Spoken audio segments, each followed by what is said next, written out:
오지선다.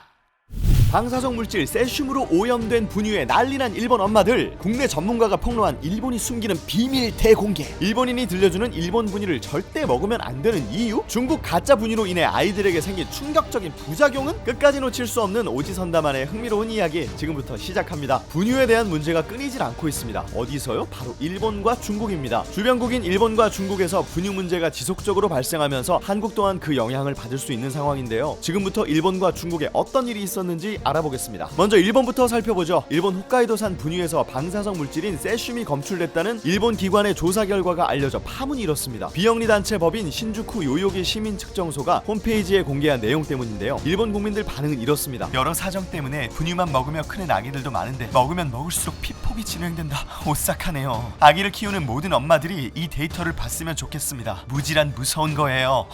몰랐어. 깜짝 놀랐다. 이런 건 용서 못해.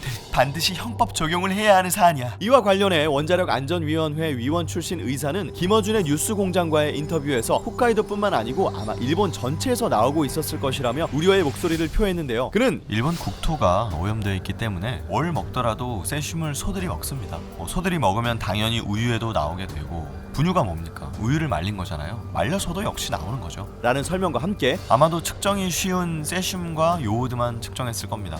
분유에 세슘만 들어갔을 리가 없을 거예요. 라고도 덧붙였습니다. 더 무서운 것은 일본 언론이 한국 언론만큼 자유롭지가 않고 후쿠시마 원전 사고가 약간 금지어처럼 돼 있는 그런 느낌이 들 정도예요. 라는 의견을 밝히기도 했는데요. 일본 제품은 확실히 피하는 게 맞는 것 같습니다. 그런데 이번이 처음이 아닙니다. 지난 2011년에도 일본 최대 식품회사 메이지가 판매한 분유에서 방사성 세슘이 검출되어 40만 통의 분유를 긴급 수거한 적이 있었죠. 방사성 세슘이 검출된 메이지 스태프 분유가 그동안 한국 인터넷 쇼핑몰 등에서도 많이 팔린 것으로 알려졌기에 그 충격이 대단했습니다. 유아용은 특히 더 조심해야 하는데요. 세포 분열이 활발한 아기들은 성인보다 20배 이상 방사능에 민감하기 때문이죠. 한때 온라인에서 떠들썩했던 글이 생각나는데요. 2012년 일본인이 쓴 트위터 내용입니다. 한번 들어보시죠. 너무나도 충격적이어서 말문이 막혔다. 친정이 흑모 와규 생산 농가인데 어린 소에게 먹이는 분유의 상표를 봤더니 제조지 주소가 군마현. 사람용으로는 수치가 규제되어 있지만 가축용으로는 제한이 없는 것이 현재 실정. 오염된 우유가 이쪽으로 흘러들어 왔다라고 하는 것이 타당. 이렇게 해서 오염이 확산된다. 참고로 군마현은 후쿠시마현 바로 아래쪽에 붙어있는 지역입니다. 여러분, 원전 사고 이후 느슨해진 일본 정부의 규제치 자체를 안전하다고 장담할 수 없는데요. 방사능 오염 경로가 공기일 가능성이 높다는 것도 기정사실화된 상황에서 일본산 제품 사용은 더 이상 안 될 것 같아요.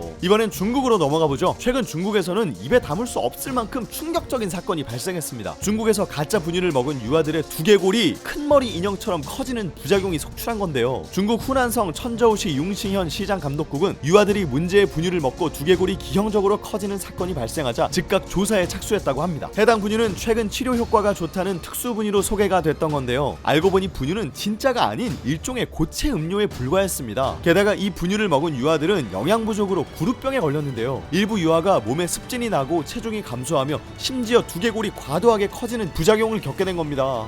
어떡해. 차마 입에 담을 수 없는 끔찍한 부작용은 더 있습니다. 이 분유를 먹은 일부 유아는 키와 지능, 행동 능력이 일반 유아보다 현저히 떨어지고 심각한 경우 장기 손상 증상도 있는 것으로 알려졌습니다. 심지어 이들 유아가 자신의 머리를 손으로 치는 이상 증상까지 발생했다고 하니 아주 심각한 문제임이 틀림없습니다. 그런데 무섭게도 중국 역시 이번이 처음이 아니라는 거죠. 유명했던 2008년 멜라닌 분유 파동 기억하시죠? 당시에도 이 분유를 먹은 유아들이 영양 부족으로 두개골이 커지는 현상이 나타났었습니다. 진짜 좀 애들 먹는 거는 제대로 만듭시다 좀. 적어도 분유는 국산이 최고인 것 같네요. 여기저기서 한국산 분유 찾는다고 하는데 그 이유가 다 있었죠. 중국산 가짜 분유나 방사능으로 오염된 일본 분유 때문에 중국, 일본에서는 한국산 분유를 선호하고 있다고 합니다. 아시아산 분유가 동양아기의 체질에 잘 맞는다는 인식 확대도 한국산 분유 수출에 한몫하고 있다고 하네요. 여러분, 자랑스러운 국산 제품 사용하자고요. 안전한 국산 제품이 최고 아니겠습니까? 구독과 좋아요는 오지선다의 큰 힘이 된다는 거 잊지 마시고요. 그리고 일본 방사능에 대해 이건 꼭 공유해야 돼 하는 내용은 댓글로 공유해주세요.